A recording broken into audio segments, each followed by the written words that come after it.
Hey everyone, welcome back to this month's Q&A with Dr. Megan Rose. That's me. And the question this month is my take on the fairy people and who they are and what they're all about. And this arises out of, people sort of saying that the fairy people are really dangerous and you have to be careful with working with them. And a little bit of critique around me talking publicly about my own fairy contact. And so the short answer is the fairy people are a people just like human people.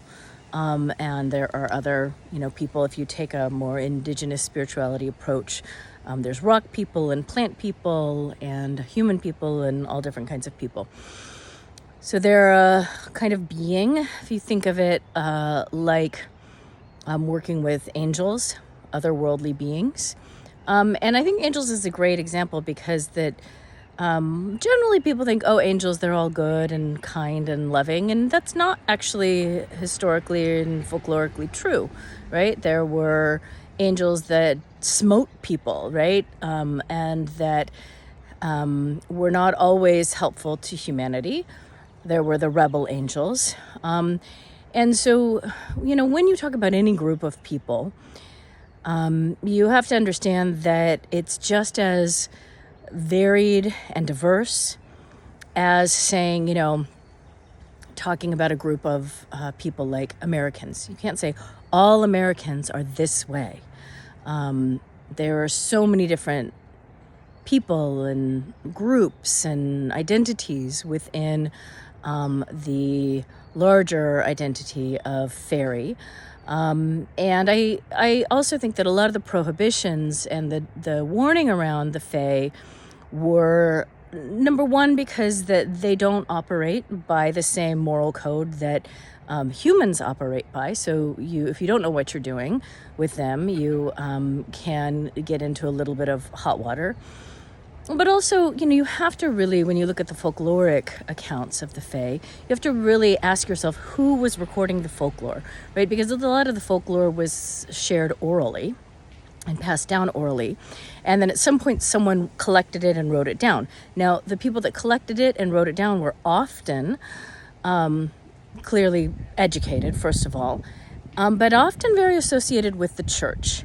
And so anytime you kind of start getting the church involved, you get a very specific way of interpreting and writing down and recording stories.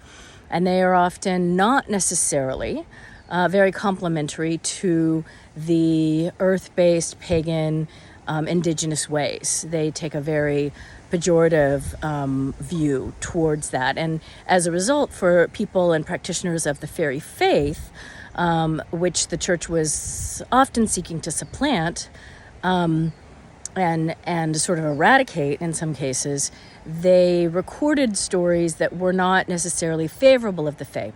Now, there are folk tales of the fae helping and also harming people. And so, again, like any group of people or any place that you go to, you don't just want to walk in and say, hello, here I am, I'm open for business. You want to be discerning about, do I know the protocols? Do I know the practices? And do I have really good discernment of who I'm working with and what I'm agreeing to, first of all. And second of all, really with respect, like you would hopefully, if you're traveling, when you go to any new culture, you show up with respect and with a sense of humility and